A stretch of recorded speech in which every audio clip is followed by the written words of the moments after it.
Wagwan people. So I see this article, yeah, and these men are talking about how they want to ban slang words from schools and that. I'm like, rah, it's a mad thing, isn't it? So let me talk about this.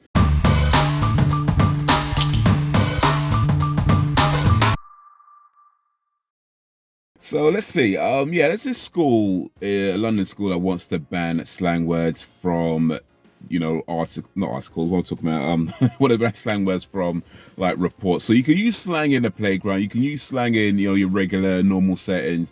But as far as when you're writing using articles, right? As far as when you're writing reports and your homework and, that sort of stuff, doing your schoolwork, they want to ban slang words from that. I want to talk about this because I'm somebody who likes to use slang words. I like to use, and the words that they want to ban are the words that I like to use. So words like bear, words like long, words like that. I mean, it's a long thing, fam. Those are the words that you want to ban. And initially I'm kind of thinking, well, I guess that kind of makes sense. But I start thinking about it a bit more, and I'm like, maybe it doesn't. Maybe it doesn't make sense at all. Maybe it's actually a terrible idea to ban it from schoolwork.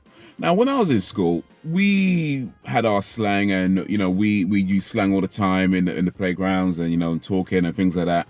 We didn't really put it much in the schoolwork. I mean, it was one of these things where I guess it was like an unwritten rule that you just don't do it when you're doing your homework, and anytime you did, it was very much frowned upon. You not even frowned upon. You would lose marks. It wasn't officially banned.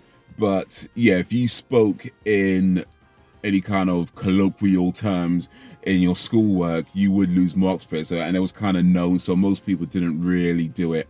But the interesting thing is that you'd be often asked to write stuff in your own words, especially in English. You'd be often asked to write stuff in your own words. But then the reality is that you're not really using your words. You're using somebody else's words. And what slang represents to a lot of people is your own words, the way that you would like to speak and communicate and express yourself in your truest way. And the way slang words kind of come about is usually, somebody says something just out the blue, and it just seems to kind of catch on from there because it resonates with how people feel.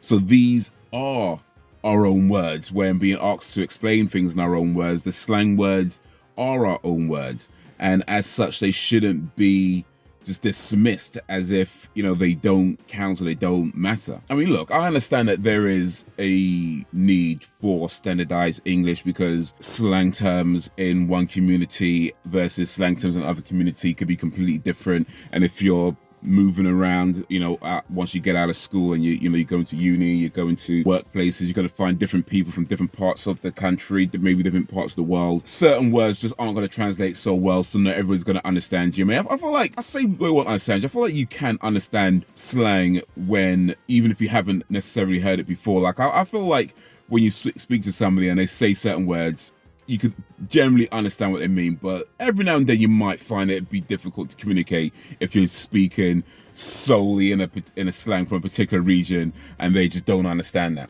So yeah, there is a need for standardized English or standardized communication, but I don't feel that should ever mean banning slang words and telling people that they can't express themselves in a way that they really want to express themselves, because that's what that is. That's what, when people say it's bare long, that's what that is. That's the individual express themselves as they wish to express themselves, and it shouldn't be frowned upon. And the shame of it is that oftentimes these words are frowned upon. When you speak in a particular way, using slang, urban slang more specifically, you're oftentimes looked down on, oftentimes looked upon as if you're not that smart or you're not that intelligent. And the reality is that the types of words you use has nothing to do with your intelligence.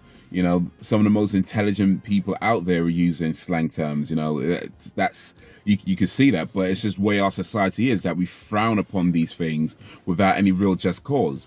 And then when you think about the history of English, a lot of words that we use now that are considered standardized English were once considered slang terms, were once considered colloquial.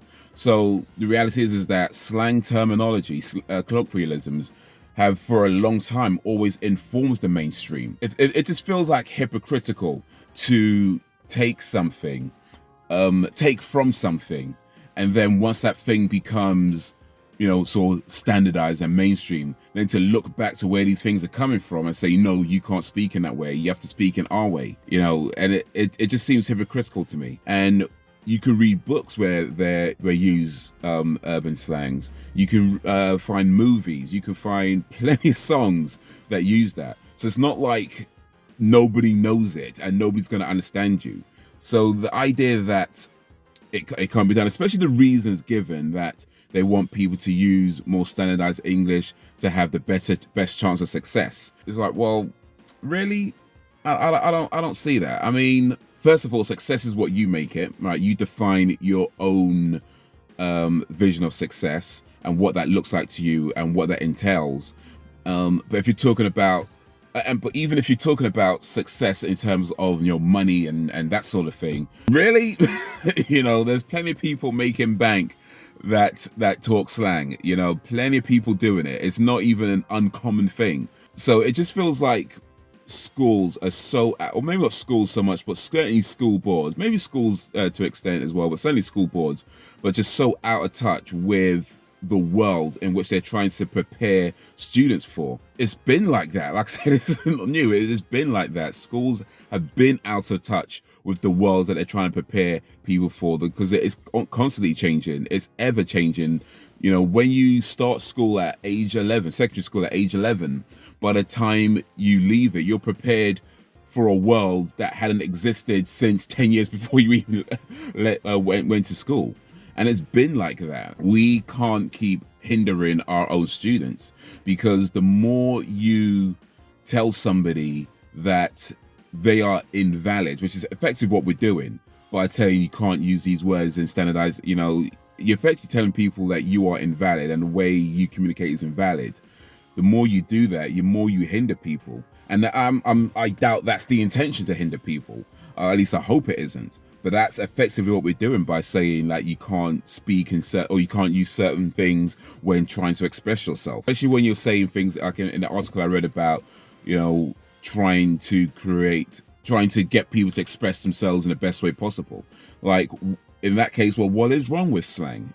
If that is how a person naturally and is most comfortable innates to them, then why then tell them that they can't do it? And again, going back to just how English is, like English has oftentimes throughout history taken words from other cultures. There's plenty of words in the English language that aren't actually English. So it's very hypocritical to then tell people that they can't use their own slang words when those slang words are more English than some words that are considered standard English. So I feel like the school system needs a massive revamp, a massive just overhaul in how we educate students and how we prioritize what's important. Because yes, it's good to have a standardized form of communication. I'm not going to act like that isn't the case, but to tell people that you can't communicate in your own ways, or that the way you want to communicate is just invalid in these settings, is like, no, it shouldn't be. It shouldn't be, because people talk like this.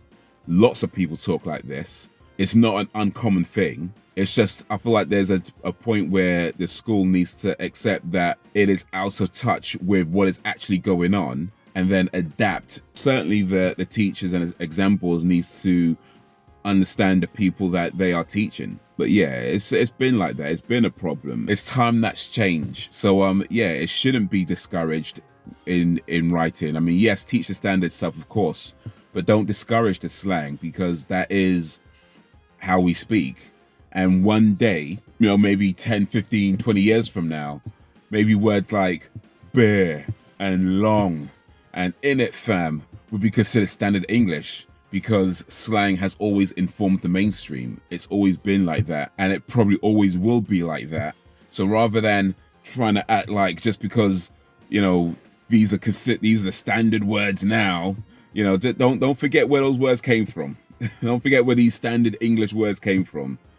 So telling people not to speak in their ways when standard English was once considered those ways, come on now. Come on now. But anyway, I've kind of rambled enough, so let me know what you think. Drop any recommendations, suggestions in the comments, send them through, and I see what I can do. Like, share, subscribe, because we're doing this thing, yeah, get me, fam. More videos on the screen. Check out my other channels as well, be much appreciated. But that's going to be it for the minute, so guys, until whenever, if ever, peace.